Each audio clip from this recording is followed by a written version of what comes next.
Olá, caros alunos, demais participantes aqui do nosso canal da Escola Superior de Gestão Pública, Jurídica, Política e Segurança. Eu sou o professor André Frota e estou aqui com os meus colegas, professor doutor Guilherme Frizeira, coordenador dos cursos de Relações Internacionais, e também com a professora doutora Nathalie Hoff, que é docente aqui tanto da escola quanto também dos cursos de Relações Internacionais, Ciência Política e demais cursos vinculados à nossa escola. Hoje, então, nosso objetivo aqui é fazer um certo panorama retrospectivo do ano de 2025, que já está chegando ao fim, um ano super intenso. A gente costuma, no nosso projeto no Observatório, procurar, tanto no início do ano, fazer uma análise prospectiva do ano, se utilizando dos documentos que estão disponíveis e que fazem previsão de cenários e análise de conjuntura pensando o panorama futuro. E agora a gente chega no final do ano e tenta colocar um pouco a bola no chão e ver o que aconteceu das projeções, comparar com o que de fato aconteceu, o que estava descalibrado e o que se mantém como uma variável ou uma tendência que talvez até continue no ano de 2026. Então, fique muito à vontade para interagir conosco, participar, colocar os seus comentários ali pelo chat. Depois, pelo próprio chat, nós vamos respondendo ao longo da semana. Tá? Então, professor Guilherme, muito boa noite. Olá, professor André Frota, professora Nathalie. É uma grande honra, uma grande satisfação estar aqui para, digamos, encerrar o ano de 2025. Por favor, não façam crises entre hoje e até fevereiro de 2026, por favor, pede isso, senão o professor Frota vai ter que trabalhar nas férias. Mas, brincadeiras à parte, na grande honra e satisfação aqui de encerrar mais uma temporada do Observatório de Conjuntura. Professora. Olá, professor Frota, professor Guilherme, é um prazer estar aqui com vocês e principalmente estar aqui com os nossos alunos, né? Sobrevivemos ao ano de 2025 e agora nós chegamos aqui no finalzinho desse ano tentando dar sentido um pouco para o turbilhão de coisas que aconteceram no decorrer desse ano. E a ideia hoje aqui é justamente a gente poder discutir um pouco sobre tudo que aconteceu, sobre as expectativas que a gente tinha para esse ano e também já começar até mesmo traçar um panorama de expectativas para 2026, né? Será que o ano de 2026 vai ser tão intenso quanto foi 2025 ou nós vamos ter ali um ano um pouco mais calmo nas relações internacionais? Pois é, né, professora? E a gente costuma todo final de ano fazer essa retrospectiva em dezembro. Só que dezembro nunca é um mês tranquilo. Nunca. E esse intervalo de tempo entre o fim do nosso calendário, vamos dizer assim, letivo, né, formal, e o início do ano que vem, se acumulam acontecimentos. A gente está, por exemplo, agora de uma potencial invasão, ou enfim, um ataque, ou que a gente pode até especular do que vai acontecer nas relações entre Estados Unidos e Venezuela. A gente não sabe o que vai acontecer. E pode ser que isso aconteça ali, enfim, do 15 de dezembro para frente, quando o calendário docente já está no final. Exato. Só que você tem um tema da conjuntura que vai entrar com muita força, a gente vai aí tentar de alguma maneira responder. Talvez até no período de férias, fazer uma nota, sei lá, vamos tentar de alguma maneira dar vazão a isso. Mas então a gente tem hoje aqui, o pessoal que está nos acompanhando, um roteiro, alguns pontos que nós vamos procurar abordar. São os pontos que também estavam presentes nos relatórios de conjuntura e também nas projeções de cenários do início de 2025. E a gente vai começar aqui com o primeiro ponto, que marcou muito o começo do ano. E não só marcou o começo do ano, mas também foi um dos temas e a personalidade que certamente ocupou boa parte da agenda internacional girando em torno dele, o presidente norte-americano Donald Trump. Então eu queria começar para a gente fazer um pouco uma rodada aqui falando sobre a posse do Donald Trump, o que representou lá atrás e o que a gente consegue observar agora, passando quase um ano desse fenômeno que foi e que ainda é a presidência norte-americana. Professor Guilherme. Bom, esse segundo mandato do Donald Trump eu acho que ele confirma algumas coisas que alguns analistas disseram lá no início, de que o segundo mandato ele iria radicalizar. Isso para mim ficou evidente. Então nós tivemos um primeiro ano com o retorno do uso da força, ou da ameaça do uso da força, de que o Estado mais forte ele sempre tem que se impor, e botando isso na mesa de negociação e reverberando em diversas formas, não apenas nas relações internacionais, na política doméstica dos Estados Unidos também, um comportamento quase que imperial, quase como de rei mesmo, eu faço e acontece, é absolutismo, e a tática que foi aprimorada do primeiro para esse segundo mandato, que é de você todos os dias gerar repercussão. Então, a gente passou um ano inteiro nas nossas lives, quase que a gente ia falar de coisas distintas e voltávamos a Donald Trump, porque alguma coisa ele tinha comentado, feito ou desfeito, e a gente debatia. Então, essa é uma estratégia, né? Ela não é loucura, não é nada disso, é uma estratégia de que você tem que gerar repercussão por conta de que ela tem uma vida útil, que é muito curta. Então, dura alguns dias aquela repercussão. Então, vamos criar novas polêmicas e tudo mais. Então, isso vale desde lá do início, quando ele disse que no primeiro dia ele ia ser um ditador, mas só no primeiro dia, até o que você já mencionou, a possível ação militar na Venezuela. Então, a gente passou por um ano onde se confirmou esse radicalismo, se confirmou essa busca por um poder absoluto, e daqui a um ano, quando a gente estiver fazendo essa retrospectiva, muito provavelmente esse vai ser o primeiro ponto da nossa retrospectiva novamente. Sim. Então, é o que eu diria que é algo que condicionou a política internacional passando pelo Donald Trump. Professora Nathalie.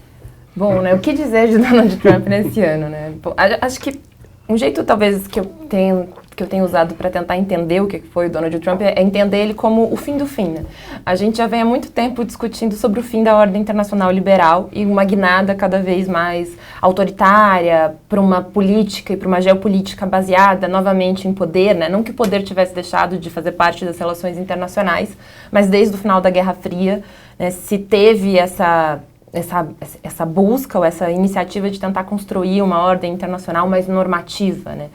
E aí já tem muito tempo que a gente discute quando essa ordem acabou, né, já que ela foi produto ali dos anos 90, né, mas já vem se encaminhando ali, vem passando, na verdade, por várias crises. A gente pode colocar ali, a gente pode voltar para a invasão do Iraque, a gente pode colocar a crise de 2008, a gente pode colocar a invasão da Ucrânia pela Rússia. Então, vários elementos já mostrar a ascensão chinesa, né, como uma potência que de alguma maneira rivaliza com os Estados Unidos.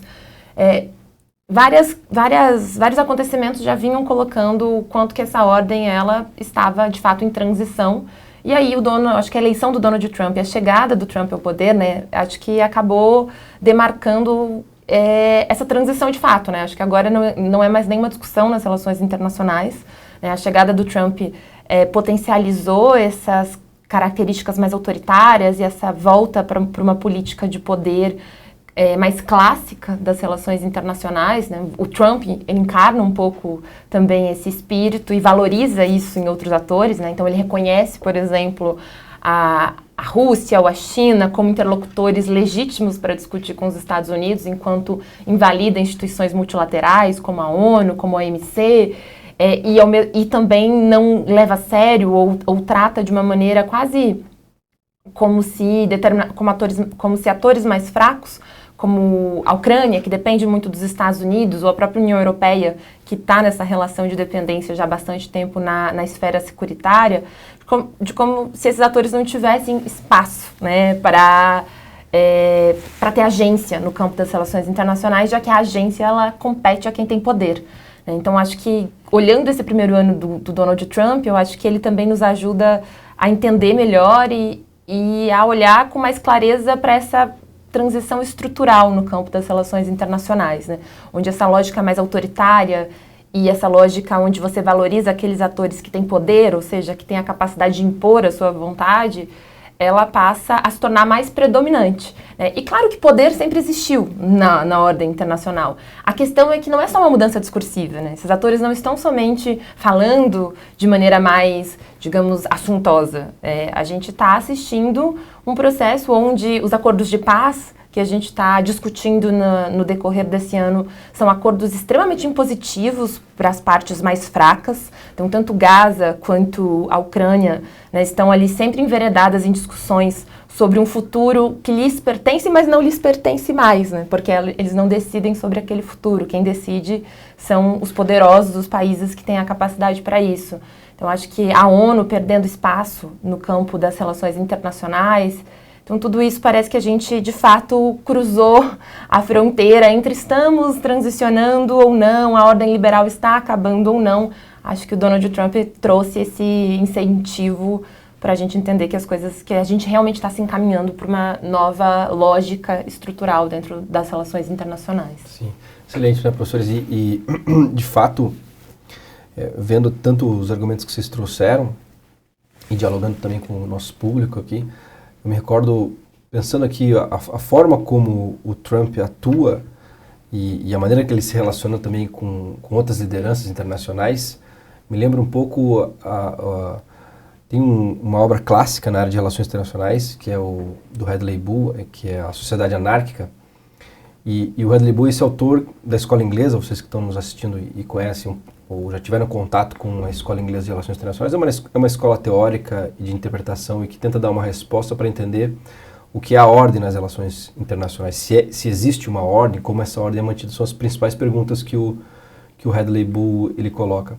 E é muito interessante que o Hadley Bull e a Escola Inglesa ela se estrutura para tentar entender principalmente o século XIX e antes, né? Como é que essa ordem ela foi sendo estruturada.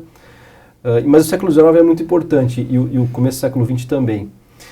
E um dos argumentos que o Hadley Bull traz, e por isso que uma parte da compreensão sobre a escola inglesa, ela vê essa como uma escola com metade dela sendo de base realista, é que a ordem é mantida pelas grandes potências.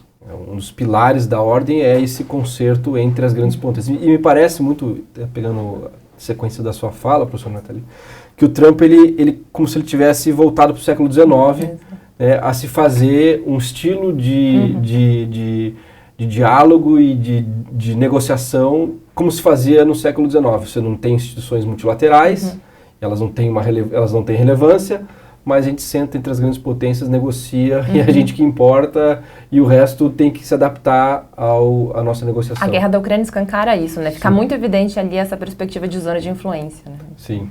De que os russos têm direito a manter essa posição ofensiva com relação aos ucranianos, porque afinal essa é a sua zona de influência e a OTAN está invadindo. É até interessante que ele contraria até mesmo a política americana anterior, né, com a expansão da OTAN, nessa perspectiva de entender que o mundo é dividido entre grandes potências. Sim. E é interessante que isso está numa das obras de relações internacionais, talvez uma das mais clássicas, e uma parte dela que é essa parte mais realista, porque a escola inglesa tem esse outro lado também mais é uma escola de transição, né, entre o realismo e também o idealismo. Mas essa parte mais dura da escola inglesa, mais, vamos dizer assim, hard power dela, mostra muito como que a ordem ela foi mantida durante muito tempo, não a ordem que a gente gostaria, mas a ordem que, de certa maneira, funcionou, essa ordem funcional e minimalista, os termos que o Hadley Bull utiliza, né?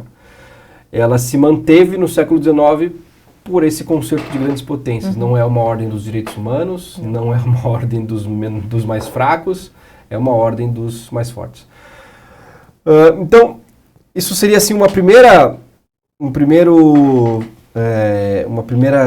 giro sobre o Trump, E a gente vai falar naturalmente dele em mais momentos aqui. Ele vai ser um pouco onipresente na fala de hoje. Ele vai continuar, ele está no começo, mas ele vai ser um pouco onipresente, né? Ao longo de toda essa... Do jeito que ele gosta, do né? Do jeito como acontece realmente. Mas acho que a gente vai poder até falar um pouco mais sobre as tarifas, que é uma linha de política econômica e de comércio internacional que ele estabelece. A gente vai falar um pouco mais para frente sobre isso, ainda nessa live, mas que traz elementos também bem interessantes para se pensar o perfil de negociação e como que ele até voltou atrás em vários momentos. Isso dá informações sobre como lidar também com essa figura no plano o famoso Trump always chicken out. Exatamente. É isso mesmo. Então, isso vai ficar bem interessante. Até saiu, acho que foi essa semana que saiu mais de uma matéria, acho que foi no New York Times, mostrando como que a relação entre o presidente brasileiro e o Trump, ela indica uma forma de se negociar com o Trump. Eu acho que foi capa do New York Times, isso, da semana passada, né? É isso mesmo. Então, a gente vai poder falar um pouco mais sobre isso também. Vamos passar agora para o segundo ponto de pauta. Esse é um ponto pequeno, enfim, acho que é um ponto assim, tranquilo, né, de versar. A gente já abordou esse ponto na semana passada, com a live que nós fizemos, né, sobre o Oriente Médio, mas é importante aqui trazer de novo. Então, o ponto é essencialmente o Oriente Médio, pensando de forma geral, mas especificamente os temas que deram centralidade à agenda sobre essa região. Guerra Irã-Israel e faixa de Gaza. Acho que são os dois principais temas que ocuparam a agenda internacional, ainda ocupam e vão ocupar também certamente o ano que vem, muito tempo ainda. Já tem ocupado a agenda durante um longo tempo. Professor Guilherme.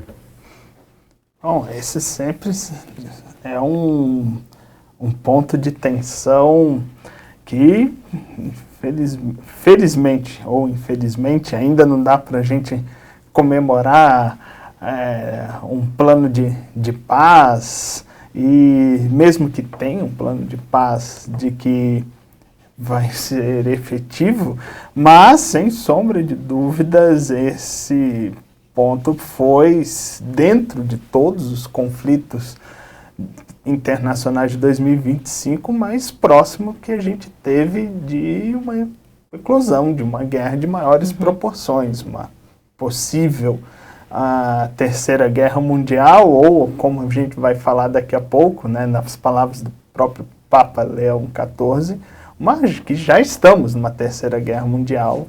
Então, foi esse momento de tensão entre Irã e Israel. A questão em Gaza, um genocídio claríssimo, não é inegável sobre qualquer aspecto jurídico, qualquer aspecto humano. Você olha aquilo e não tem como classificar de outra forma. Mas o aumento de tensão entre Israel e Irã levou a resgatar até um artigo do Kenneth Waltz sobre a necessidade de um Irã nuclear para conter os ânimos de Israel. E esse artigo, Kenneth Waltz não está falando desse conflito, tá? Ele está analisando lá atrás e falando, a necessidade de balancear poder, né, o Waltz da escola neorrealista, de balancear o poder no Oriente Médio, porque você tem uma potência nuclear chamada Israel, expansionista, e que não há quem faça um poder de contenção. Fazendo um gancho só do que você falou anteriormente, professor Frota, mas aplicando nesse contexto, os autores, né, do liberalismo institucional, eles vão falar que parte dessa ordem ela se deu pela construção de mecanismos de constrangimento, né, as próprias potências. Então, as potências elas vão e criam regimes, normas, organizações, para também conter o seu poder, né? Então essa seria a grande lógica do pós-Segunda Guerra Mundial. Então, ao ver essa ordem em transição, nós percebemos que desde algo cristalino, como classificar como um genocídio, não ocorre, como a grande potência ou a maior potência envolvida diretamente no conflito sem nenhum constrangimento. Então não constrange nem quem faz a ação e nem quem dá suporte a essa ação. Então a gente está num momento onde a necessidade, talvez, de algum mecanismo de balança de poder do Waltz começa a fazer coerência. Você começa a falar, pô, quem é que vai falar? Chega, aqui tem um ponto que foi, uma linha que foi traçada e você ultrapassou ela. E o que seria terrível, você virar e falar, ó, vai ser necessário uma autocracia teocrática do Irã, possuir uma bomba nuclear para ver se dessa forma vai dissuadir Israel e os Estados Unidos. E aí, nosso onipresente Donald Trump, ao invés de acalmar, vai e ao longo do ano, se o Irã continuar perseguindo seus objetivos de ter a bomba, ou se continuar atacando Israel, depois de ter sido atacado por Israel, nós vamos fazer desaparecer do mapa. Engraçado, professora Nathalie, que na época da guerra ao terror, o argumento era de que o eixo do mal era quem dizia que os Estados Unidos não deveriam existir no mapa. E hoje é o presidente dos Estados Unidos que diz que Irã não pode existir no mapa se continuar perseguindo seus objetivos. Como os sinais se inverteram em 2 décadas. Só antes de passar a palavra só para você, só queria fazer assim uma breve intervenção. E até estava revendo aqui, professora Nathalie e professor Guilherme, aqueles top risks, né, do grupo Eurásia, que a gente analisou no começo do ano. Para quem não conhece, esse documento ele é lançado por uma das principais agências de análise de conjuntura, de previsão de cenários, que tem chamado Eurásia Group, e eles lançam esse boletim. É um grupo, é um trabalho bem interessante até para quem é da área de relações internacionais. É um modelo, assim, né? É um modelo de organização e também de negócio para ser vendido para outras organizações que, por exemplo, agências de investimento, grandes agências de investimento que querem colocar seu dinheiro em algum lugar, entender o que vai acontecer. E nesse relatório, 2 pontos o Eurásia traz, que foi o que a gente já trouxe e coincide exatamente com o começo da nossa conversa aqui sobre a retrospectiva, que é the G0 Wins, um dos primeiros riscos que eles colocam, e é o que a gente colocou também, e é o que a professora Nathalie enfatizou bastante, que é o risco de um mundo em que você não tem uma grande potência carregando, de certa maneira, e assumindo a responsabilidade de construir uma ordem internacional não só baseada nas grandes potências, mas criando regras, e foi o que o professor Guilherme acabou de mencionar, e também arcando com a responsabilidade de fazer essas regras serem mantidas, e também dando exemplos nesse sentido. Então, isso certamente não acontece, e o que acontece é exatamente o oposto. É um déficit de lideranças globais e um mundo multipolar. Né? Então esse é o primeiro risco, porque essa é a estrutura, como o próprio Waltz fala, a estrutura de um sistema internacional. É porque os Estados Unidos declina, mas a China, ela não ocupa o lugar. Ela não tem interesse de ser o que os Estados Unidos foram para a ordem internacional. Acho que isso que é importante ter em mente. Né? Sim, exatamente. E aí, no segundo ponto, professor Nathalie, e que é o que a gente estava falando agora, o segundo risco principal, eles colocam aqui como the rule of Dawn, ou seja, o reinado, de certa maneira, do o Donald Trump. É até como se fosse um Dom mesmo, assim, né? O Dom Armando, né? O Dom... Corleone. Então, o Dom Corleone, exatamente. The Rule of Don, ou seja, é esse que a gente estava falando mesmo. O segundo grande risco que o Grupo Eurasia também colocou no seu relatório, é um dos principais riscos para todo o cenário internacional. Só fazendo esses dois adendos aí. Sim. Ou poderíamos renomear de The Rule of Doom. Pode ser também. Pode ser também. Ai, mas vamos lá, né? Oriente Médio. Sim. Acho que não tem como a gente mapear aqui, né, todo o que significou esse ano para o Oriente Médio, né, o que tem significado, acho que desde 2023, quando a gente vai ter o ataque do Hamas, né, o território israelense, e depois a investida, a ofensiva militar que vai tomando contornos de genocídio, como o professor Guilherme muito bem colocou antes, né, mas acho que algo que é importante, acho que duas coisas que eu destacaria, né, para o Oriente Médio nesse ano, acho que o primeiro deles seria sobre essa mudança um pouco na balança de poder, né? A gente teve por muito tempo uma estrutura onde, mesmo que o Irã não seja nuclearizado, a gente teve um Irã e Israel balanceando o poder, né? Então Israel com apoio americano e sendo um estado nuclear, né? Então mesmo que ele não admita, já é meio que sabido, né? Israel tem esse passe livre na política internacional de poder ter armas nucleares e fingir que não tem e não ser sancionado por isso, diferente do que acontece com outros atores.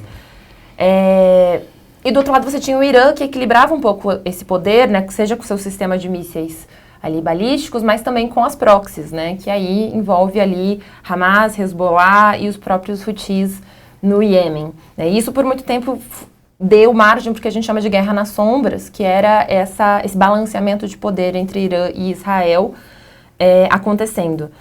E aí, o que me parece é que conforme Israel foi avançando a sua ofensiva pós 2023, né, o 7 de outubro, e sempre que ele foi meio que esticando a corda do que é possível fazer, né, então você começa bombardeando áreas civis com a justificativa de que seriam bases do Hamas, né, e mesmo assim, mesmo se existirem túneis embaixo de um hospital, nada justifica que você bombardeie este hospital, né. O fato de ter crianças, exato, um detalhe, né, professor? Então, imagina. Você tem uma UTI funcionando, uma maternidade, imagina, acho que isso não é relevante, não, né? É tudo Hamas, enfim. Eles estão escondidos e eles foram esticando a corda, né? Eu acho que isso a gente foi assistindo de 2023 para cá. Então, eles foram aumentando a brutalidade dessa ofensiva e ampliando.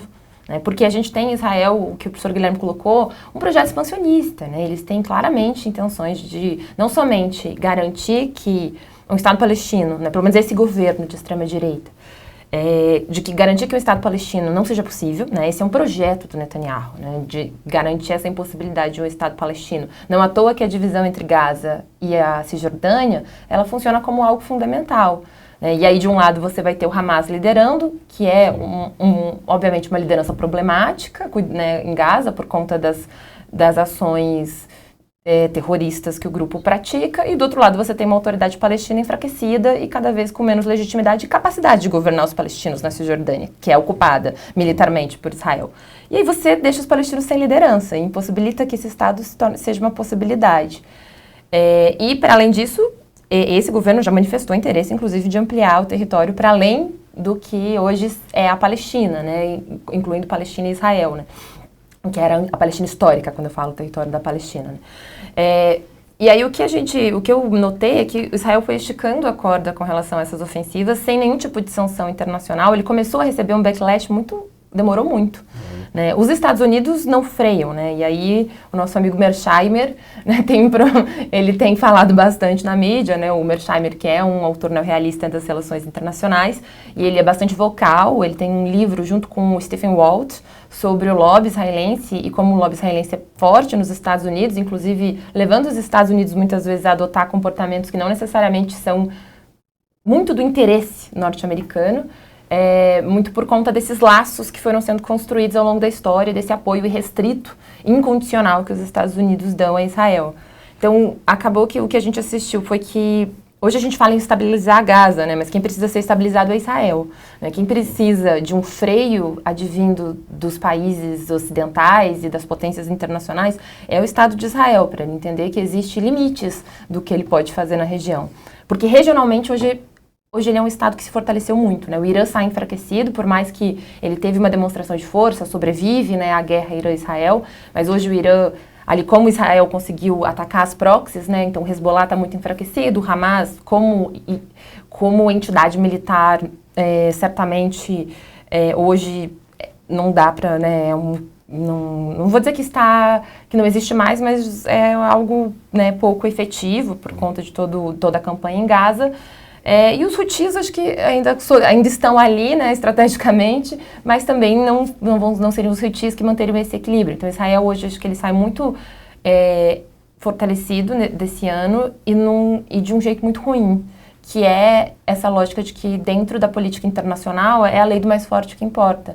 Mesmo nessas discussões sobre o que fazer em Gaza para reconstruir a cidade, a gente não tem uma conversa sobre, por exemplo, justiça de transição, sobre punição. A gente tem o processo de genocídio, mas essas conversas são muito ainda, né, não tem o endosso de quem precisa ter, que são das potências ocidentais e principalmente dos Estados Unidos. E isso me alarma um pouco pensando no que a política internacional vai ser daqui para frente. Ainda mais com o que vem acontecendo no Sudão, que a gente tem um conflito horrível, onde as forças de auxílio rápido também têm cometido atrocidades contra civis. Então, eu acho que é um sintoma de, dentro dessa ordem internacional sem liderança e de uma ordem que se cada vez deixa de lado a moralidade e a humanidade, me alarma muito pensar no que isso pode ser, a impunidade de Israel em Gaza, o que isso vai significar no futuro, não só para os palestinos, mas para outros conflitos que estão em andamento e que vão eclodir, onde a gente cada vez mais tem visto a violência contra civis aumentar, né, e sair impune em muitos casos. Então, acho que seriam alguns pontos, né, para tentar pensar sobre a situação do Oriente Médio. E não foi certamente o ano, né, professor Nathalie e professor Guilherme, em que a gente pode falar que os direitos humanos saíram vitoriosos. Né? Não, definitivamente não. A ordem soberana, estatal, enfim.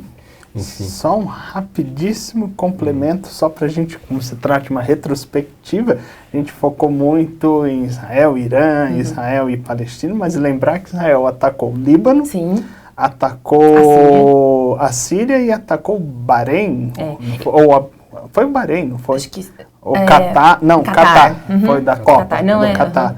Então, para a gente ver que, e de novo, né, as coisas não tiveram a devida providência, sanção, parece corriqueiro, parece uma operação policial, né? Vai ali, ataca e beleza, está lidando com bandido, está tudo certo.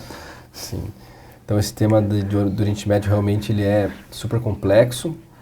Ele até é um tema que é até importante trazer isso. Não foi um ponto de pauta que a gente explorou com detalhe, mas até no plano doméstico, ou melhor, dentro, no caso, por exemplo, dos Estados Unidos, isso é muito forte. No Brasil também aconteceu, né, de centros universitários, universidades, em que esse tema gerou, assim, muito atrito.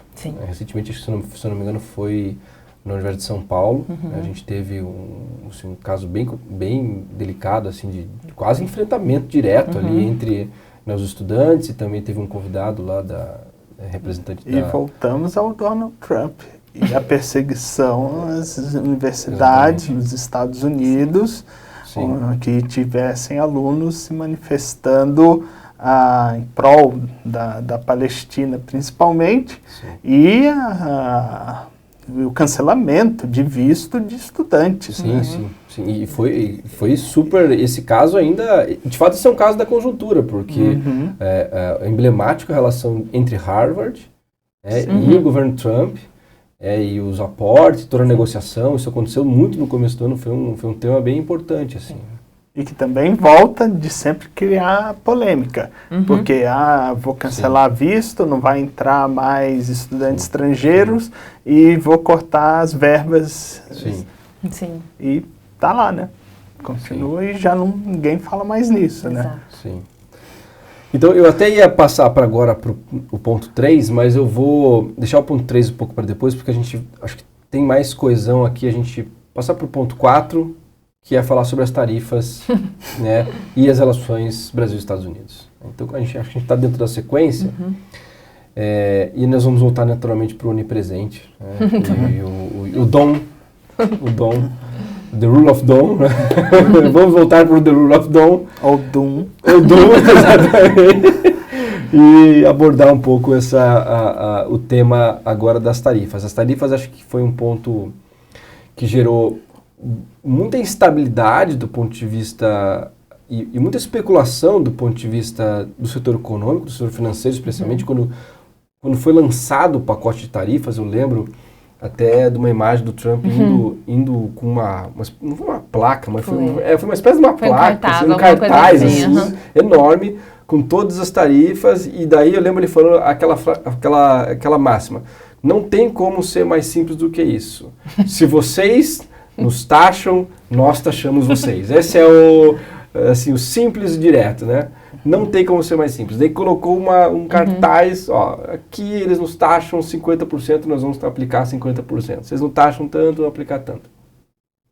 Então essa foi a política comercial adotada por ele, pelo Trump, pelo governo Trump, mas que ao longo do ano foi se mostrando muito também uma estratégia muito mais negociadora, porque boa parte dessas tarifas já foram flexibilizadas, o caso brasileiro mostra muito isso, a maior parte das tarifas flexibilizadas. Então se mostrou que muito da postura e do perfil do Trump tem muita relação com um perfil negociador de trucar, né?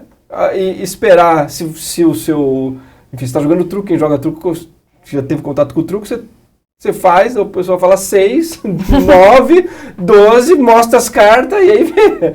Então é muito dessa estratégia negociadora para ver quais são as cartas que cada um tem disponível e até onde vai com elas. E acho que as tarifas e o caso brasileiro foi muito emblemático de mostrar isso, né? De aguentar o truco, né, e negociar com a trucada, e aí, ou a trumpada, talvez. Trump.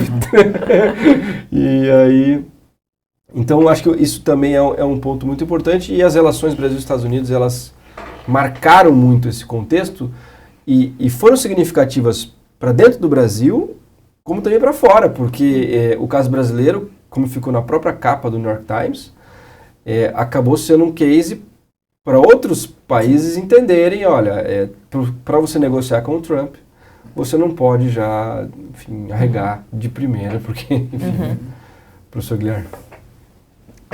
Eu acho que você resumiu muito bem, professor André Frota. Nós tivemos 2 padrões de negociação. O primeiro foi da União Europeia, que rapidamente cedeu e vai pagar o preço por isso. E o segundo, aliás, 3 modelos, mas que não são incomparáveis. O da União Europeia, que é o que cedeu, o do Brasil, que negociou sem retaliação, e a China, que foi o caso do truco, até que chegou uma hora que estava aquele absurdo de 200% de tarifa dos 2 lados, até que a China tomou atitude coerente do meu ponto de vista. Então a gente não vende nada para vocês, principalmente de terras raras, imãs e tudo mais. E pronto, acho que 2, 3 dias depois as coisas voltaram à normalidade, e agora as relações China e Estados Unidos em termos comerciais de taxação só vão voltar a ser discutidos, acho que daqui a 2 anos. Então, vocês verem que é bem isso, né? É dificultar a negociação em cima de qualquer coisa, que é o que a gente fez e que é histórico. Nós temos um ponto sobre a América Latina, mas eu já me antecipo, que, historicamente, nós temos casos nas relações entre Estados Unidos e América Latina, onde nós entramos em confronto, do tipo, não vai. O caso do Canal do Panamá é um deles, talvez o maior de todos eles, e que retomou, né, essa discussão também, que não foi para frente, mas gerou polêmica e tudo mais, de confrontar. Assim, ó, não vai acontecer. E o que na América Latina nós vamos ter diferentes formas de lidar com isso, e que no Brasil é clássico, né? A nossa busca por autonomia sempre significou grande medida uma autonomia em relação aos Estados Unidos. Autonomia e independência, não alinhamento, chame como quiser. E isso mostrou que era uma tática que não teria vida a longo prazo. Rapidamente os preços começaram a explodir nos Estados Unidos. Café se tornou um artigo de luxo, né? Está tendo uma crise habitacional nos Estados Unidos, em algumas metrópoles. Está tendo uma crise de geração de empregos, uma crise de produtos de bens básicos. E todo economista, não estou falando economista ganhou prêmio, não precisava, virou assim, ó, uma hora a conta vai chegar, e chegou muito rápido, o que acaba pressionando por conta da lógica enquanto ainda for uma democracia, de que ano que vem haverão eleições para o legislativo, o que me leva, e aqui só para finalizar, antes de finalizar, e deixar muito claro que o Brasil ganhou essa disputa. Ainda tem outras tarifas, é só um alívio temporário, que não sei o quê, mas a gente saiu de quase de vamos bombardear o Brasil para estou encantado, foi uma química muito rápido, né? Eu até fiquei com medo. Mas, né, sei lá, vai que a crise do fentanil chegou à Casa Branca. Mas, enfim. Mas o que me leva a uma coisa que acontece em Israel, acontece nos Estados Unidos e tenta-se também fazer aqui no Brasil. Esse pessoal avança tanto os limites, tanto direita, tudo que é possível, que uma hora eles chegam a um ponto que eles criam tanto problema interno que passa a solução você atribuir a tudo que vem de fora, seja o imigrante, seja o terrorismo do Hamas, que não se consumou um golpe de Estado, então há uma perseguição que está ferindo a emenda da Constituição americana e por isso taxação e tudo mais. É como se a salvaguarda tem sido vamos tensionar o mundo visto o nosso problema interno. Então Trump corre o risco de perder maioria daqui a um ano. Netanyahu corre o risco de ser preso, seja em Israel ou se pisar fora de Israel. Se ele pisar fora de Israel, ele vai preso. Mas corre risco de ser preso em Israel. E tensiona e tudo, e hoje ele fala assim, anistia. O Trump vira e fala, presidente de Israel, dê anistia para o Netanyahu e vamos resolver.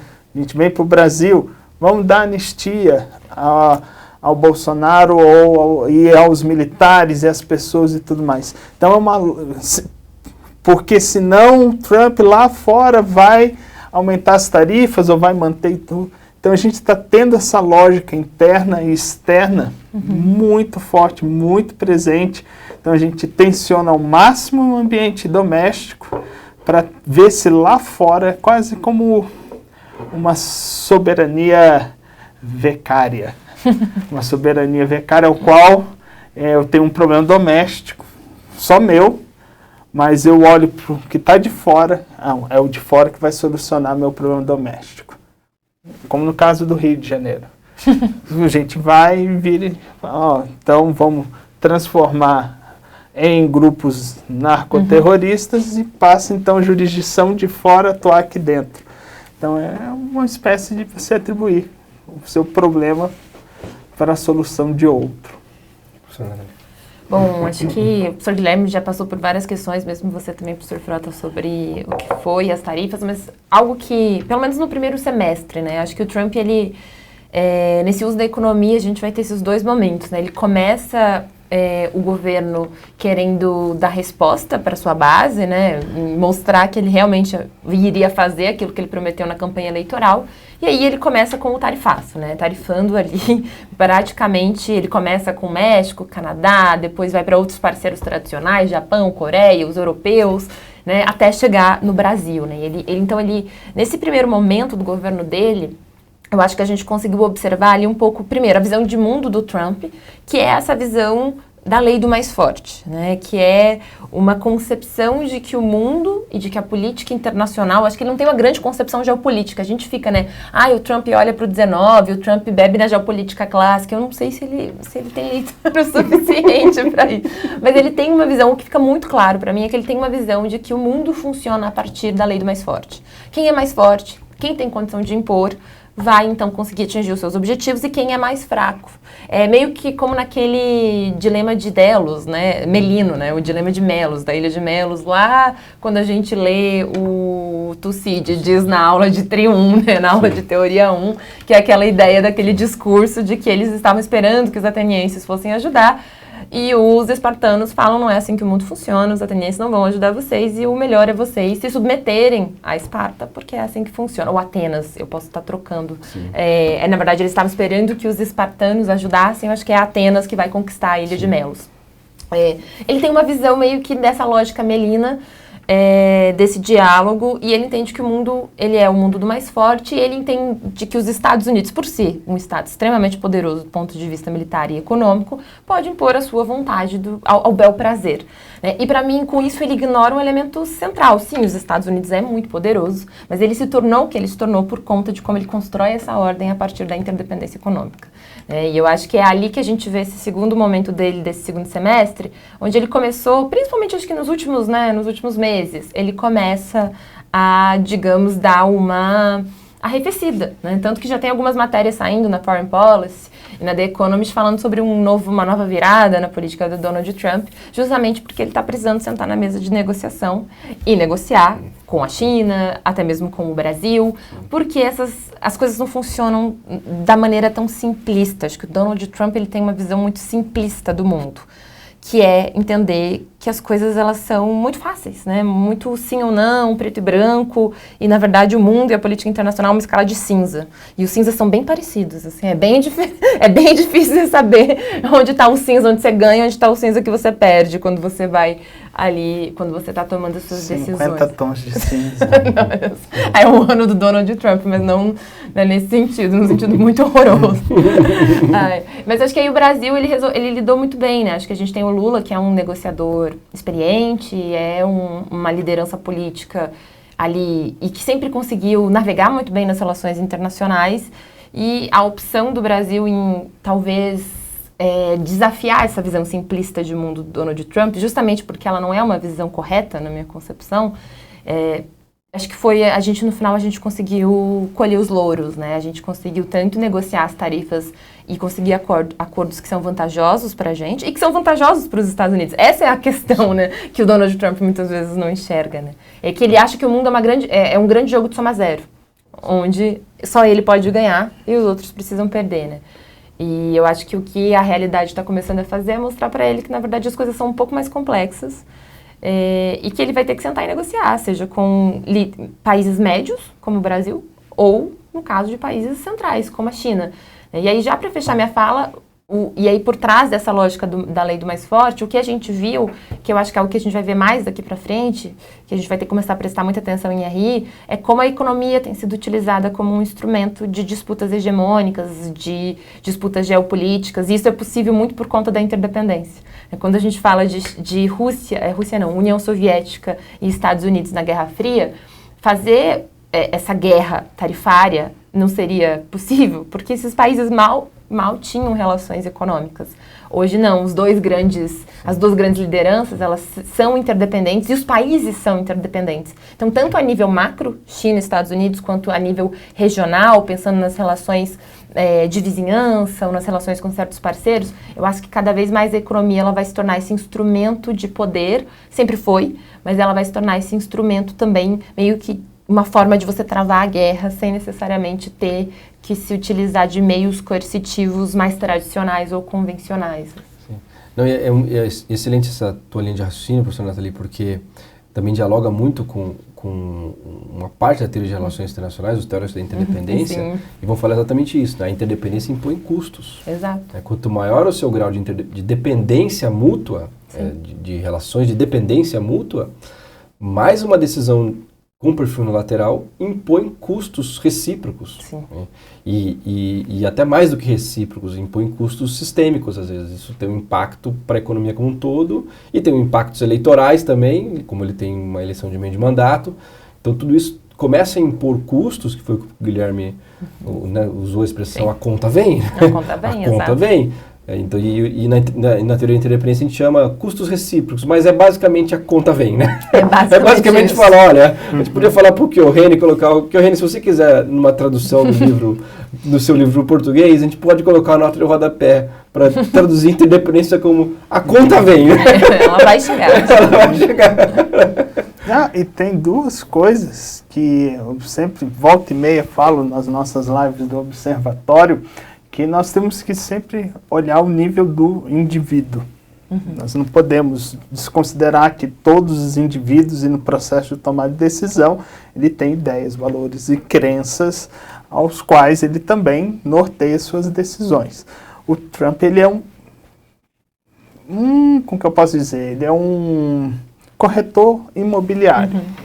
Isso é a vida dele. Um corretor imobiliário, ele muitas vezes vive de uma venda única.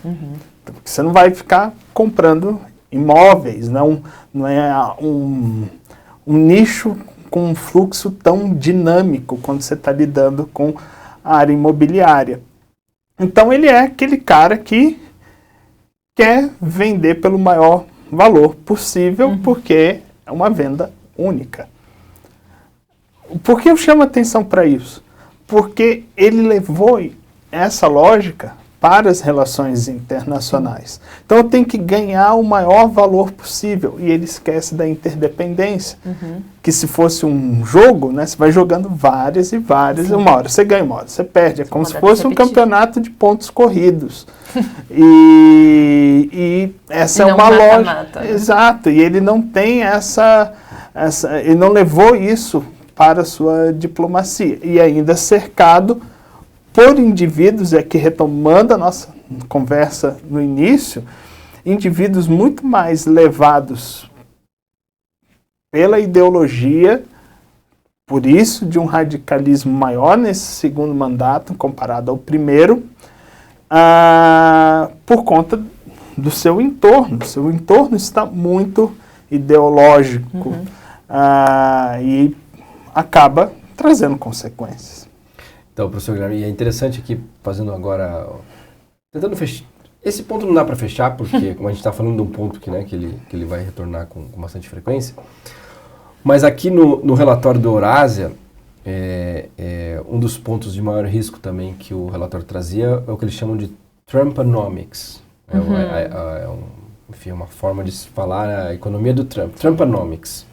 E isso era um grande risco porque não se sabia o que ele ia implementar, qual seria o perfil de política econômica que ele ia implementar, e a tarifa foi o grande, enfim, a face mais visível da política econômica, e especialmente quando a gente está falando de comércio internacional do Trump, foi as tarifas. E acho que esse é um risco que hoje já está mais precificado. Eu acho que já é algo que gerava bastante incerteza no começo do ano. Hoje já parece um pouco mais claro que se trata de uma estratégia negociadora, né, elevar a tarifa lá em cima, e que no começo do ano ele começou com as tarifas lá em cima, ele está arrefecendo todas essas em grande medida e chegando nos acordos. Então isso que aparecia como um risco no começo de 2025, usando aqui o relatório da Eurásia, se a gente pensar 2026 talvez ele não apareça como um dos top, né, um dos principais riscos que nós temos. E a gente passa agora, professores, para a nossa próxima pauta, que é relações Estados Unidos-América Latina. E acho que essa tem muitos itens importantes. Um dos itens que ela nem dá para falar que é um item de retrospectiva, porque a gente está, na verdade, esperando o que pode acontecer na Venezuela. Esse é um tema muito, muito significativo. Vamos ver o que vai acontecer. Boa parte do poderio de guerra naval norte-americano já está, enfim, preparado para uma atuação. E isso pode até surgir uma pergunta do tipo, o quanto isso também não é uma estratégia negociadora? Nossa, mas um teatro caro, hein? Exatamente, um teatro muito caro, mas pegando o perfil de, olha, eu vou levar um navio, levou um navio. Daí começou a atacar pequenas embarcações que teórica, supostamente, ninguém comprova, não tem tribunal, não tem nada, que estão levando droga, pequenas embarcações. Se tinha uma embarcação pequena e não estava levando droga, se tivesse imigrantes, que muitas vezes, porque o tráfico de drogas, ele é muito permeado com o tráfico humano, né, que são essas pessoas que às vezes estão tentando chegar nos Estados Unidos e acabam recorrendo a esse tipo de rota, que é extremamente perigosa. Mas que as pessoas fazem, porque elas estão desesperadas. Também não tem nenhum problema. Foi aniquilada, né? E é isso aí. Então mais uma vez, os direitos humanos ficando lá, enfim, naquela última gaveta das relações internacionais. Mas pode estar se tratando também de uma pressão muito grande e colocando até o limite de uma potencial intervenção mais dura, ou às vezes até alguns ataques que eu me imagino que, se a gente fosse fazer um cenário, vamos dizer assim, talvez factível, né, é de que um ataque similar, por exemplo, que aconteceu no Irã, às vezes infraestruturas militares, né, um ataque rápido de infraestruturas militares para dar mais uma cartada assim e para buscar uma transição de regime. Isso é algo que é possível, de fato não é o que aconteceu e não sabe o que vai acontecer, a gente está no meio ainda disso. Mas a gente tem relações Estados Unidos e América Latina e a Venezuela é um desses pontos. Tem muitos outros pontos aqui que poderiam entrar, né? Então, professores. Bom, eu serei breve. Quando Bolívar começou... Não.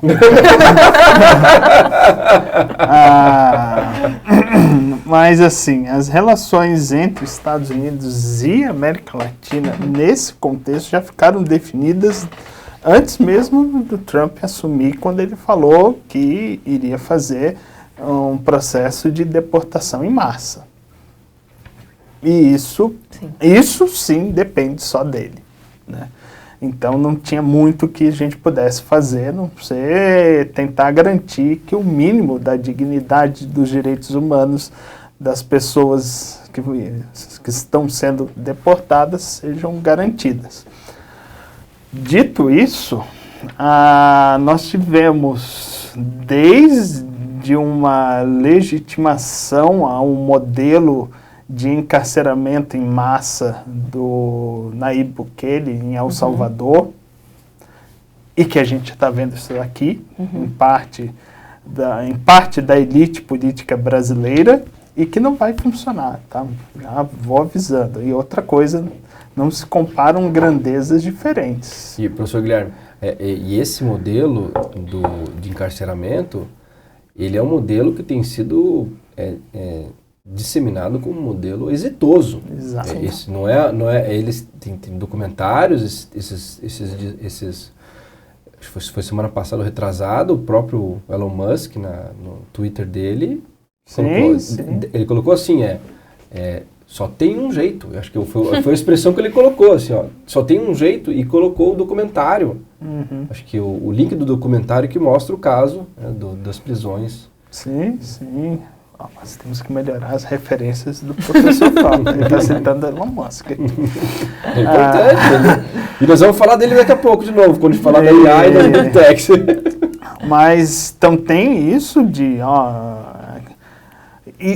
encarceramento em massa sendo vendido, começa, já que você citou Elon Musk, começa há alguns anos, quando ele diz que se eu quiser é muito fácil dar um golpe, e a gente vê um tensionamento que encontra gente que legitima, o que é pior.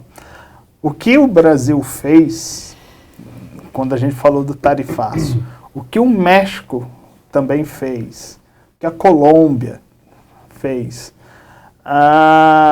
são exceções.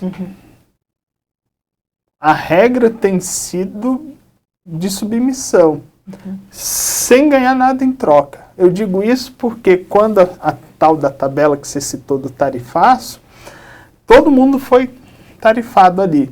Inclusive a Argentina, que o Milei adora lamber as botas do Donald Trump. A Índia é outro caso também. A Índia é uma aliada. E a Índia, estrategicamente, não tem nem explicação do Trump tarifar. Exato. Não, nem a gente, porque uma grande parte dos produtos dos Estados Unidos nem tarifa paga. E o caso indiano ainda causou aproximação, gerou uma aproximação entre que deixou boa parte dos analistas... Ele conseguiu promover um encontro entre os dois. O Kissinger, enfim, depois de todo esse tempo, pensou, meu Deus... Sim. Como a gente trabalhou tanto para manter esses dois grandes players na Ásia separados. Exato.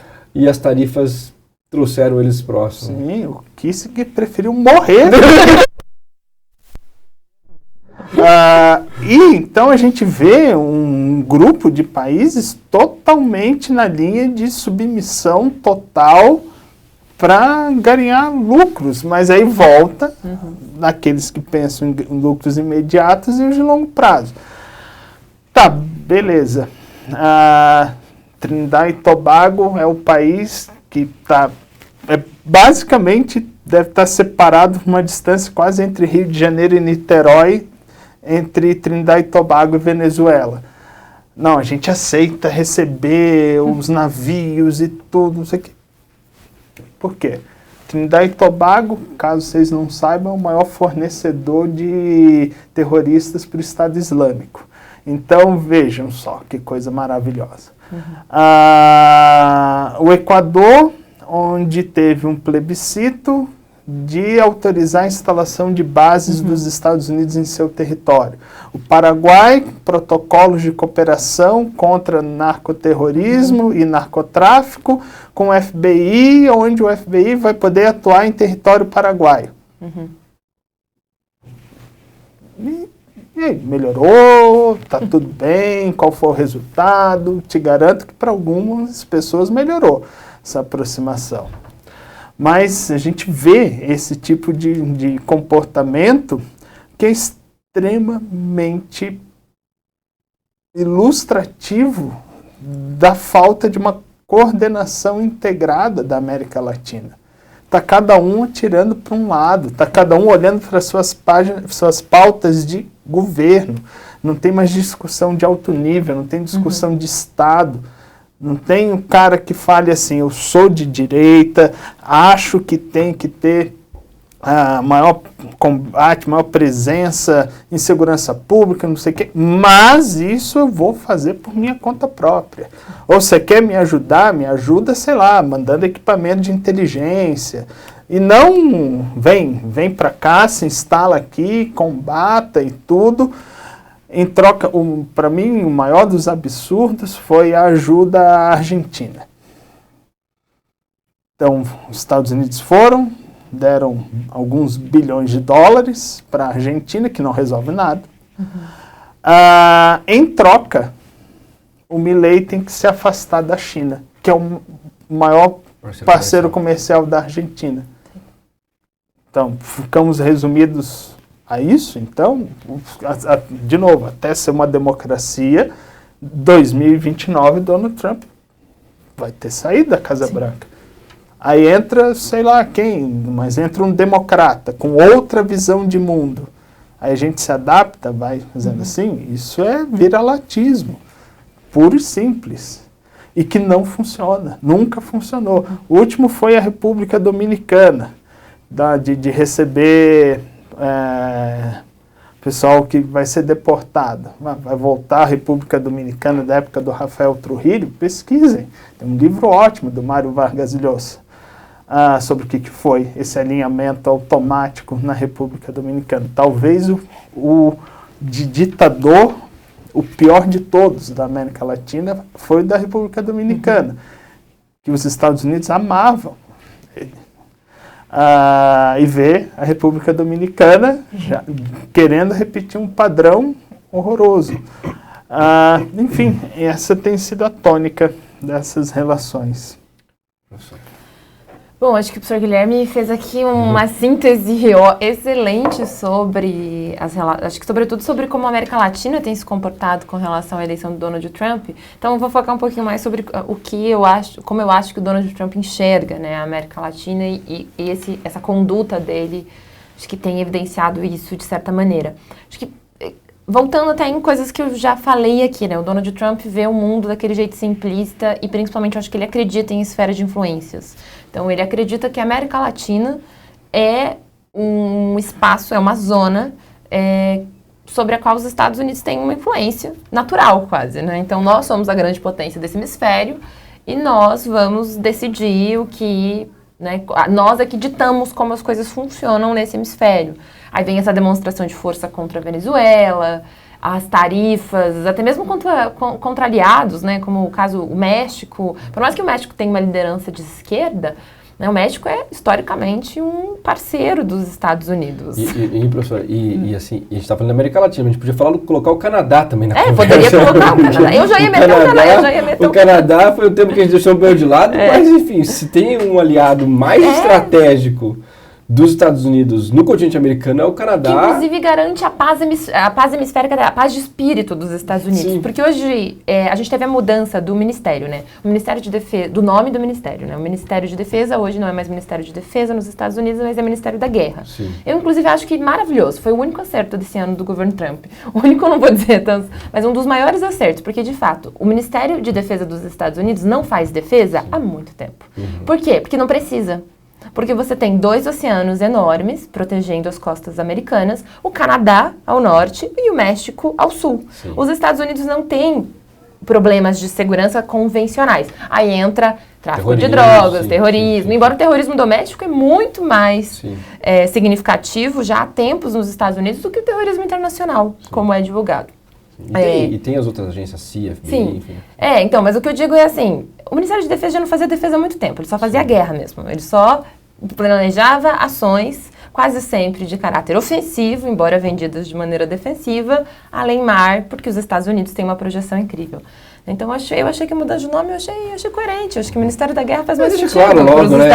Não fala logo do que mas enfim, né? Mas voltando, então, eu acho que ele lê o mundo ele lê a América Latina como um espaço natural de domínio e controle dos Estados Unidos, e ele entende que os estados aqui são fracos, dependentes, economicamente pouco significativos quando a gente pensa na economia global, mesmo que isso não seja verdade, né? Se a gente pensa no Brasil, está entre as 10 maiores economias do mundo.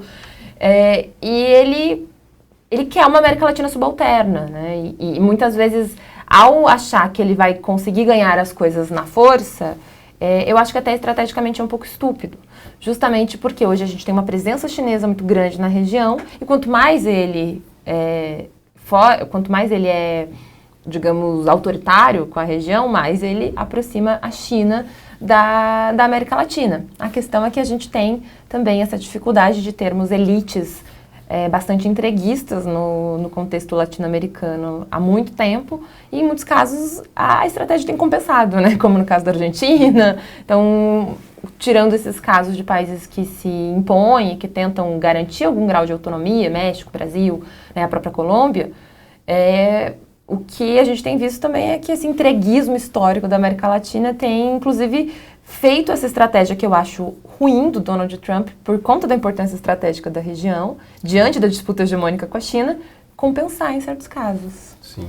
Se tivesse deixado eu começar lá no Bolívia, vocês iam entender tudo isso. A gente faz uma live ano que vem sobre isso. Então, eu queria, antes de passar para o próximo ponto, a gente tem mais 3 pontos ainda, acho que a gente pode até... Misturar um pouquinho. E avançar em direção a eles, mas antes de passar, eu queria falar e vou retornar aqui ao relatório da Eurásia, porque quando a gente está falando de América Latina, que é algo que para nós é muito importante, e esse é um dos problemas que a gente já notou, né, professor Guilherme, e também professor Nathalie, em outros momentos que a gente estava analisando esses relatórios de conjuntura e de projeção de cenários, como a América Latina, ela aparece sempre assim, de maneira periférica, ou nem aparece dentro dessas projeções, e isso, talvez, para os próximos anos, talvez se altere um pouco quando a gente pensa o caso dessas agências que estão muito concentradas no mercado americano, no mercado europeu, talvez por um peso agora um pouco distinto. Né? Eu acho que a gente aparecia pouco porque a gente é uma região tida como estável, né? Com exceção dos nossos problemas de segurança, que estão muito relacionados ao crime organizado, né? Narcotráfico. A gente era, até então, né? Vamos ver como isso vai continuar, espero que continue assim. Sobretudo a América do Sul, né? Uma zona de paz formal. Então a gente não tem problema, a gente não tinha grandes problemas de vizinhança, a gente não tinha um conflito ativo. Recentemente a gente teve o caso lá de Essequibo, entre Guiana e Venezuela, e agora essa possibilidade de golpe. Mas então acho que a América Latina ela era meio que deixada de lado por conta disso, né? Nosso desenvolvimento econômico não tão elevado, mas o fato de que a gente era uma zona de paz formal, né? Ou seja, não é que não tem violência, é que a nossa violência ela não tem aquela característica convencional de ser violência entre estados, né? De ser guerra propriamente dita. E aí eu acho que pra gente voltar, se o Donald Trump avançar numa investida contra a Venezuela, essa região vai se tornar uma região problemática. Assim, os riscos de uma investida na Venezuela para a estabilidade do nosso continente é muito elevado, né? Espero que não faça isso, que ele não faça isso. Sim, e aí assim, esse seria um outro ponto nosso, eu vou tentar te passar por ele de forma bem breve, mas é um dos pontos em que a América Latina aparece um pouco mais, mas não na forma de América Latina. Ela aparece, por exemplo, como é o caso aqui no relatório da Eurásia, como Global Energy Transition Stalls, né? E quando a gente está falando de transição energética, a gente está falando também necessariamente de florestas tropicais, está falando de Amazônia, e a América Latina aparece sempre, quando se fala de Amazônia, do ponto de vista da sua centralidade em relação à política internacional, e a gente teve a COP30, que foi um tema super importante. Falando da COP30 de forma muito breve, um dos pontos principais que tentou ser debatido, tentou ser inserido na agenda e também nos principais documentos, foi o mapa da transição. E esse ponto ele não estava na agenda de negociação antes de chegar na COP. Esse foi um ponto introduzido pela gestão brasileira, na figura do embaixador André Corrêa do Lago, que foi o presidente da COP30, e foi uma sugestão do próprio presidente da República, do Lula, de inserir o mapa da transição para que tivesse no texto formal, no final da COP, algo que fizesse menção direta à redução e extinção do uso de combustíveis fósseis. Então esse foi o grande tema da negociação que envolveu a COP, e uma boa parte dos observadores internacionais que estavam lá e também de observadores brasileiros, ou jornalistas, ou de instituições, tinha muita gente da sociedade civil lá, mostrando como que a posição que antes, que era dos países produtores de petróleo, que tendia a ser mais escamoteada, vamos dizer assim, e que não era colocada na mesa com tanta clareza, parece que a COP30 trouxe e mostrou com muita, vamos dizer assim, clareza e de forma transparente que há uma posição muito crítica sobre qualquer coisa que envolva transição energética e redução do uso de combustíveis fósseis de verdade. Tanto que isso nem apareceu no texto, e a gente terminou então a COP sem a menção de que é necessário diminuir as emissões de combustíveis fósseis, sem fazer menção, muito menos, a eliminar o uso de combustíveis fósseis. E se a gente está falando de diminuir as emissões para diminuir a temperatura média do planeta, e a gente não chegar nos cenários mais graves, que são cenários de 3 graus Celsius, 2 graus Celsius já é um cenário muito grave, mas é um cenário mais plausível e ainda dentro do Acordo de Paris. 2,5 já estoura o Acordo de Paris e já é um cenário do ponto de vista ambiental e do ponto de vista dos principais pontos de não retorno que nós temos no planeta, a gente já estaria estourando alguns deles. Os recifes de corais... A gente atingiu um, né? A gente atingiu um, mas a gente tem outros que provavelmente vão acontecer. Então, do ponto de vista de costurar um acordo internacional de grande escala, a COP30 não chegou nem perto disso, muito pelo contrário. Mas, de outro lado, do ponto de vista da posição brasileira, isso foi visto por boa parte das delegações e mesmo dos observadores internacionais e mesmo também dos veículos de imprensa, de comunicação, colocou e enfatizou a liderança brasileira, e não só brasileira, como também de países, por exemplo, da Colômbia e de outros países que tiveram uma posição muito importante para puxar a agenda climática para uma pauta mais progressista. Então, acho que a COP30 foi um ponto de bastante significância, tanto para o Brasil quanto também para a agenda internacional, apesar dos resultados terem sido quase inexpressivos. Né? Mas que é o resultado dessa ordem internacional que a gente está inserido, né? A gente está num... O que mais a gente fala nas RIs agora é a virada realista na política internacional, né? Eu já notei que isso aparece com bastante frequência em publicações internacionais, né? Sempre essa retomada da geopolítica clássica e do realismo nas relações internacionais. E aí o que acontece quando a gente foca de maneira bastante significativa nessas relações de poder, nas disputas hegemônicas, no Donald Trump fazendo, né, sempre inventando alguma coisa nova e para demonstrar poder, é que a gente acaba esquecendo de outras temáticas, né, relegando essas temáticas a uma posição subalterna na agenda internacional e esquecendo que muitas vezes essas temáticas são centrais, né, e a agenda ambiental, na minha concepção, ela sofre com isso, né, a gente está numa era onde o multilateralismo falha o tempo todo e a gente precisa do multilateralismo para resolver a questão ambiental, porque não adianta um país performar bem, não adianta a Noruega você ter toda a energia limpa do mundo e não sei o que, não vai funcionar, a gente precisa que os países tomem uma decisão e atuem de maneira coletiva. Só que aí a gente está nessa era onde cada vez mais se aposta em decisões unilaterais, nessa política de poder, inclusive na ênfase dos conflitos internacionais, que são grandes poluidores, e recursos, né, que deixam de ser revertidos para questões ambientais e vão para compra de armas, para modernização de arsenais nucleares ou de novas tecnologias. Gasto com defesa aumentou muito no mundo. E aí a agenda ambiental ela vai se relegando a essa posição periférica e a gente esquece o quanto que ela é central, né? Quando a gente pensa na política internacional. E aí isso se reflete numa COP que, apesar de ter tido pontos positivos, talvez não avança o quanto que ela precisaria. Deveria, né? Deveria. Sim. Professor. Não, sobre a COP, acho que o único comentário que eu faria é que eu acredito que o governo brasileiro esperaria um impacto muito maior por esse ser um dos pontos de política externa que nós somos um dos países que mais tem voz, né?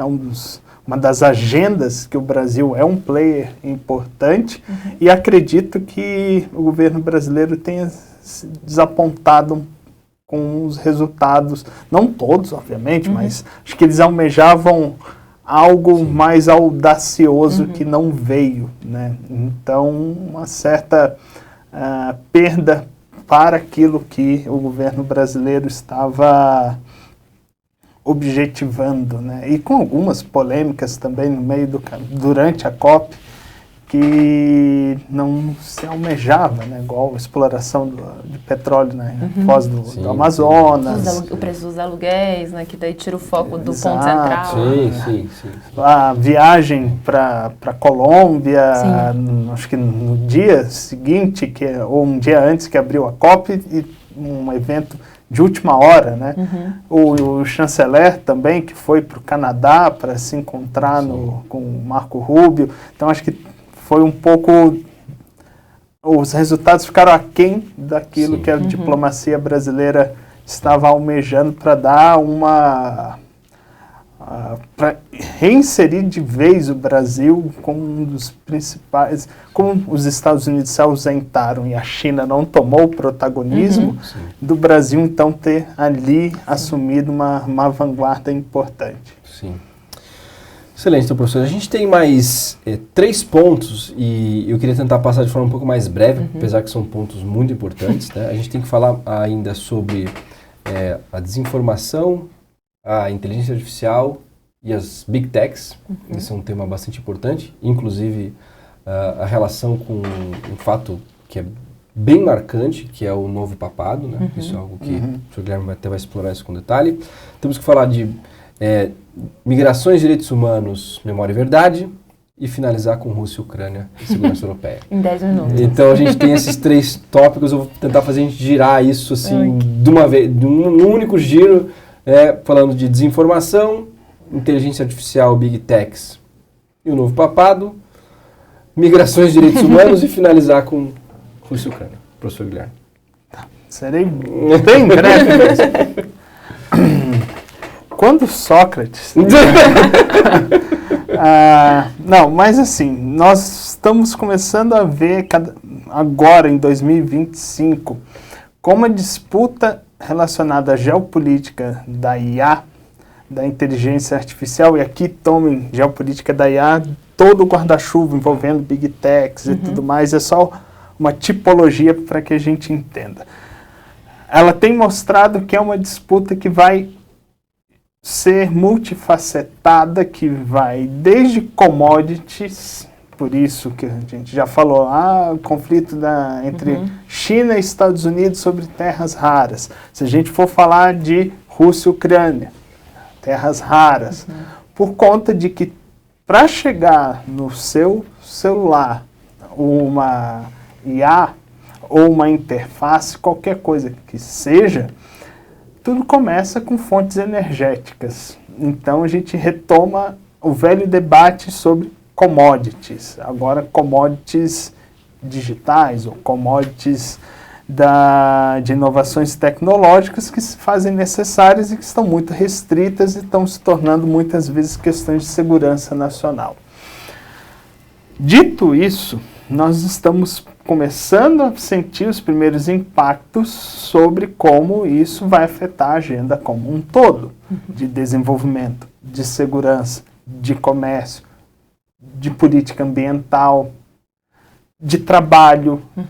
Então essa é uma agenda que está se consolidando e como nós vamos ter que lidar com isso. Nós estamos passando, se a gente fosse fazer uma analogia com a história, com a era da revolução. No começo parece que as máquinas vão tomar os empregos, todo mundo vai perder emprego, e a gente vai se adaptar, a gente vai seguir em frente, mas enquanto isso não acontecer, e o jogo é duro, o jogo é pesado, o jogo não por indivíduos como Elon Musk, como indivíduos como o Zuckerberg, como essa elite chegou ao poder agora com Donald Trump, estão havendo uma simbiose entre uma pauta privada e uma pauta pública, e isso vai afetar em todas essas cadeias da sociedade.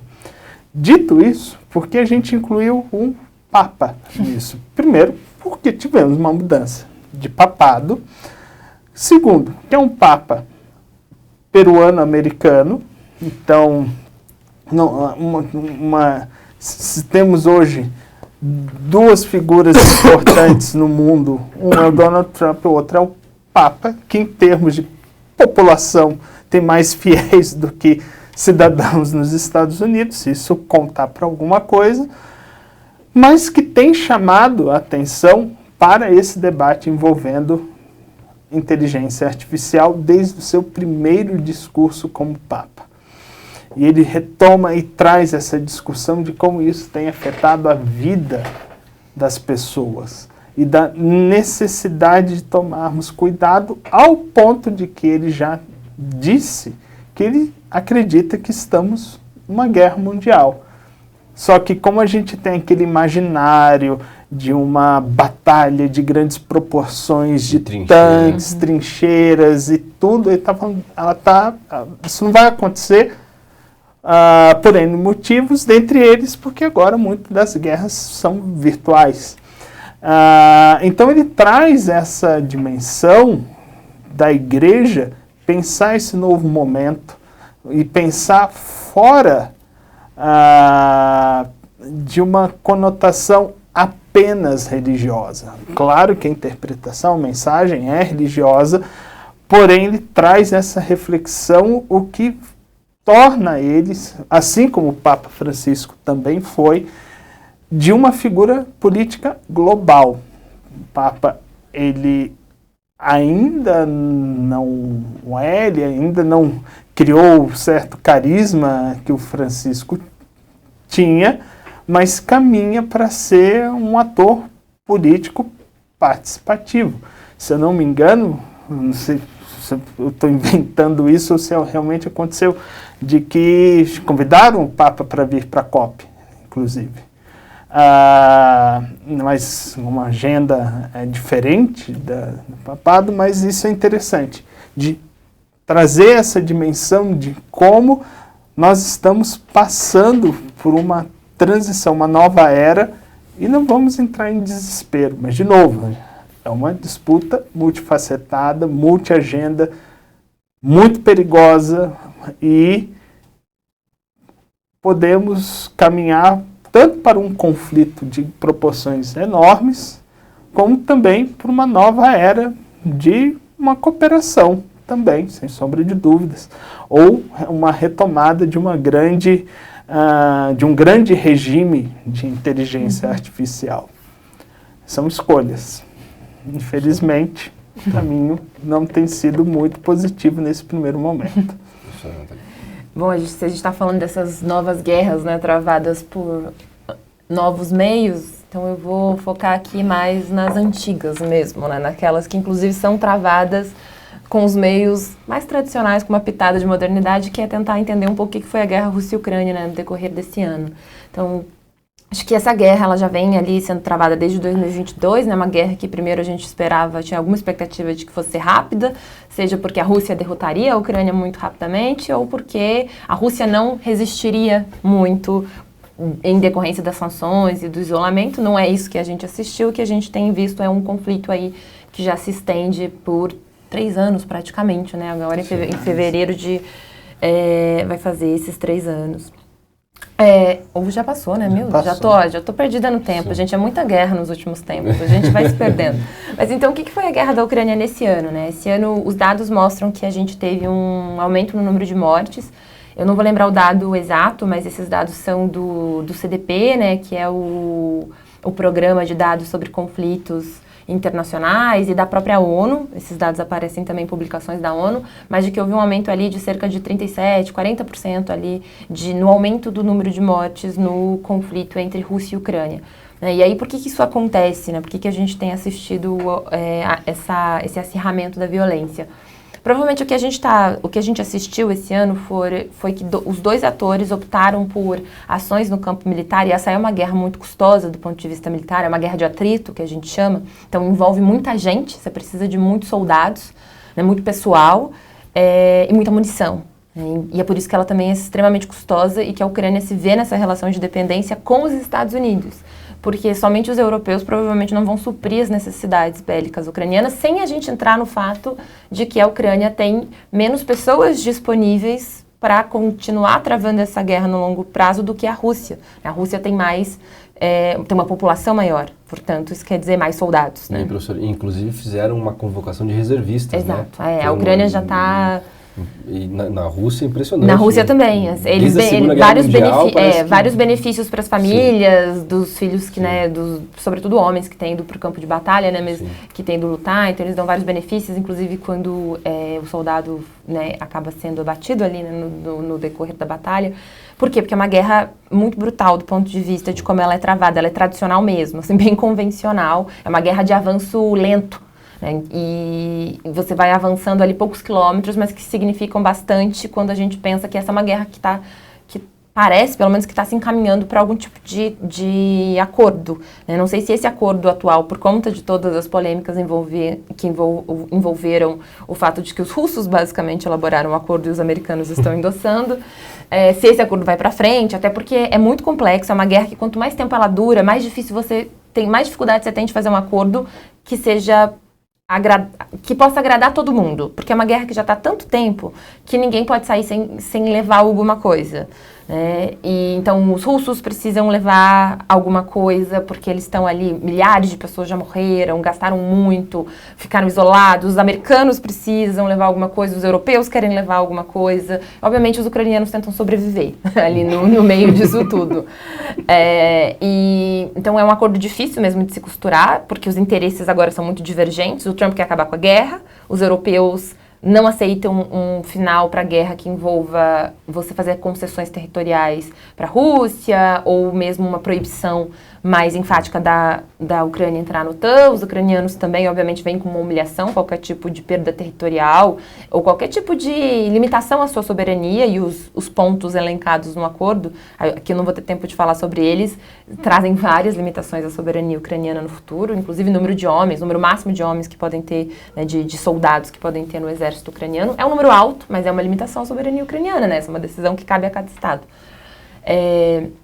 E os russos querem agora o reconhecimento dos territórios conquistados, né? Então, é um acordo de difícil resolução, mas ao mesmo tempo no campo de batalha parece que essa guerra ela já tem exaurido muito os envolvidos, né? Tanto os russos quanto os ucranianos.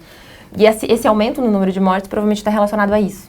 É uma guerra onde, com a chegada do Donald Trump, com a mudança na lógica geopolítica, a diminuição de ajuda militar para os ucranianos e o Trump pressionando por um acordo, tanto ucranianos quanto russos têm optado por estratégias mais ofensivas, que é para tentar ganhar, às vezes, quilômetros, que depois, na hora de você negociar um acordo de paz, você pode utilizar esses avanços para conseguir uma posição melhor na mesa de negociação, né? Então, é um conflito ainda que é difícil hoje falar sobre exatamente se a gente está se encaminhando para um acordo de paz ou não.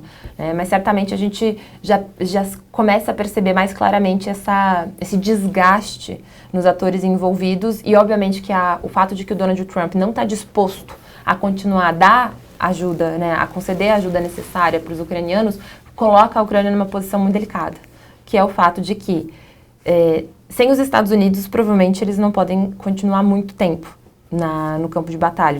Os europeus dificilmente vão conseguir suprir, porque os europeus eles estão voltando a falar de mais indústria bélica agora, né? Então, e uma derrota seria obviamente catastrófica. Então você fica meio que compelido a ir por um acordo que não necessariamente ele de fato vai trazer uma solução de longo prazo, porque essa é a questão.